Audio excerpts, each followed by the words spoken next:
Okay, class, this is the last parts of the elements of a story that we're going to do in video form. This one is going to cover common literary devices and syntax structures. Okay, this is going to be a review for some of you, and for some of you, it's not a review. So I highly suggest you take notes. These are items we're going to use for the rest of the year. And noting it says common literary devices. We're not going through every single literary device. We're only doing the 8 most common, and we kind of already reviewed them when we were going through the poetic stuff, but I want to make sure that you have everything with it. Okay, so the first ones are simile and metaphor. Remembering a simile and metaphor are both comparisons. The main difference is that the simile uses like or as, and a metaphor does not. So it literally says that something is something, or it has something. So in the examples, the simile, on her first day of school, Jane was as cool as a cucumber. The as cool being, or the as before cool, is that description of her calmness versus the cucumber helps with that. And Noah has a heart of a lion is that idea of the has in there makes it a metaphor. So he definitely is being compared to the heart of a lion, and you have that comparison in there, but it's saying it is it or has it versus the like or the as. Okay, personification. We have personification on its own, and then we have two forms of personification. So personification in general is giving human qualities to something that is non-human. Okay, so the example here, the ocean crashed angrily during the storm. You're giving the ocean the human quality of anger, so it makes that personification. Now, anthropomorphism is different because you're literally turning the object into a human. You're literally giving it that inanimate object human, making it basically a human. Okay, and it's the idea, just like if we look at like Winnie the Pooh, rabbits, any cartoon character that is an animal that can talk, can move, can have conversations, those are like a human, as in up on the 2 legs instead of down on 4. Those are anthropomorphism. Okay, if you look at Beauty and the Beast, Zootopia, all of those types of movies have that aspect. And Beauty and the Beast, it's a great example with the characters that were turned into the things like the clock and the candle and the different brushes and everything in there. Now, pathetic fallacy, we talked about this week when we talked about, and here I go, can't even not remember a thing, when we talked about checkouts. So it's the idea of giving human emotions and characteristics to objects of nature.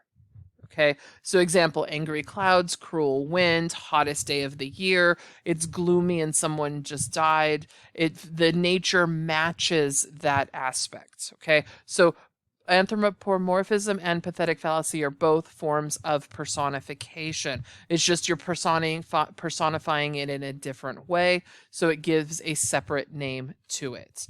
Okay, oxymoron is putting two opposite words next to each other to show the juxtaposition or the contrast between them. But they have to be contradictory, and they have to be next to or in very close proximity. So like known, secret, the idea of knowing something and something be a secret, they are opposites. Orderly, confusion, something being ordered and something not. So those go together that way. Okay, a rhetorical question is a question that is not supposed to be answered. It's there to stress a point and to get the audience to think about it within their own head, and the answer is obvious and it is not meant to be answered. Okay, this is probably the easiest of the literary devices out there. Okay, synecdoche. Synecdoche is when a part of something is used to refer to the whole. The idea of the hand If you ask someone for their hand in marriage, or you ask someone for a hand, you're not literally asking them to cut off the hand and give it to you. You're asking for the whole aspect of it. So the hand represents the whole person. The same thing here. Do you like my new wheels? We're not talking about the wheels on the car. We're talking about the whole car itself. So the wheels represent the car. The next one we have is repetition. I don't think I need to repeat myself when it comes to repetition. Just know that repetition is the key to getting your message across. Okay, illusions. There are 5 main types of illusions. An illusion means you're referring something in that piece of literature to something outside of that piece of literature. The most common ones are here. So you're referring to previous events, and these can be historical events. You have places, as in referring to other locations. You have works of art or literature. This very specifically comes in more so with Shakespeare than anyone when we're talking about literary illusions. Religion, most of it is biblical, but it's still that idea of you're referring to some aspect of the religion or a Bible story, the Garden of Eden, apple, those types of things we talked about when we were talking about symbolism the other day. And then also the last one is people or characters. So referring to that ideas that are alluding to that idea so that you're getting the reference of if you call someone, if you compare someone to Abraham Lincoln or call them an Abe Lincoln, you know what that means and how that fits in there. Okay, syntax. Syntax is the idea of how the words are arranged within the sentence itself. So there are 6 main aspects of syntax, and we're going to look at all 6 on the next couple of slides. And I did pair them up on purpose so that you are aware of them. So it's the way the words are arranged. Diction is what the most common literary devices are. Those are the words that are picked on purpose for their meaning. This is the idea of how they are arranged on the paper. So the first 2 we have are anaphora and antistrophe. These 2 are opposites of one another. So anaphora is the repeating of the same word at the beginning of phrases or sentences. The example here, it was the best of times, it was the worst of times. You can't see the rest of it in small, but that's important. It's not important. What's important is the repetition at the beginning of it. Okay, it was the. So in successive phrases or sentences, they all have that same starting phrase. It doesn't have to be it was the, it could be anything that has, as long as they're repeating it in subsequent, and they're doing it to draw attention to that. The same thing with antistrophe, but the word is now repeated at the end of the phrase or a sentence, and it has to be successive. When I was a child, I spoke as a child, I understood as a child, I thought as a child. The idea of child is repeated each time at the end of each phrase or clause. Okay, and it's drawing attention to that idea of child in there. Okay, polysyndeton and asyndeton. These both have to do with conjunctions. Conjunctions are the words that specifically fanboys, if you're looking for and nor, but, or I'm messing them all up now, yet and so.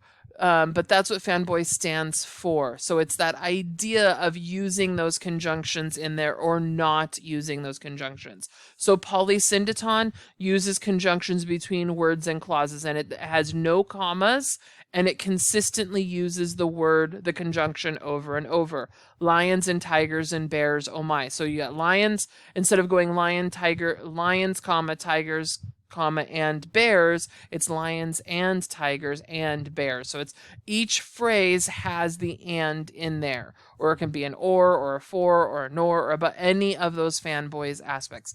Now asyndeton is the opposite. Instead of it being poly, being many, the prefix here means none. So the idea here is that it has no conjunctions. They dove, splashed, floated, splashed, swam, snorted. So not even on the last one does it say and snorted. It has no conjunctions whatsoever. So these are different than normal sentences. A normal sentence that's listing things would have one conjunction at the end of the list, but here in these, polysyndeton has all conjunctions, a syndeton has no conjunctions. And again, it's drawing attention. Polysyndeton, by adding in the extra conjunctions, it's making it slower and making it more deliberate in there in speed. And a syndeton, by taking out the conjunctions, speeds up the dialect, speeds up the tone and the feel of it. Okay, chiasmus. Yes, it's spelled chiasmus, but it's actually pronounced chiasmus. This is the reversal in the order of words in two otherwise parallel phrases. What I mean by this is, think of it as the reversal property in mathematics. A plus B equals B plus A. And that idea, whatever is mentioned at the beginning is now mentioned at the ends in the next phrase, and whatever is at the middle of that phrase is at the end of that phrase is at the beginning of the next. So the other graphic is the idea that they are changing places. As an example, he went to the country, to the town went she. So we have this idea of he and another person is she. It doesn't have to be word for word, but it has to be the same idea. Okay, and then the idea of town and country. I always have the one on my classroom board or now inside of my house. It says, don't count the days, make the days count. So that idea of counting and days, switching locations in there, still emphasizing it and bringing that structure to it. Okay, this last one is parallelism. It's where all parts or words in a sentence have the same form. The previous ones I mentioned, anaphora, antistrophe, polysyndeton, asyndeton, and chiasmus, are all forms of parallelism. Okay, and you can feel it when it's not parallel and fixing that grammatic structure. As an idea here, tomorrow I will go skiing and snowboarding and hike. It's not parallel because the hike doesn't have an ing at the end of it like skiing and snowboarding do. Okay, those are your examples for today for common literary devices and syntactic structures. We will go deeper in this and do examples in class on Monday. Have a great day, and I will see you then.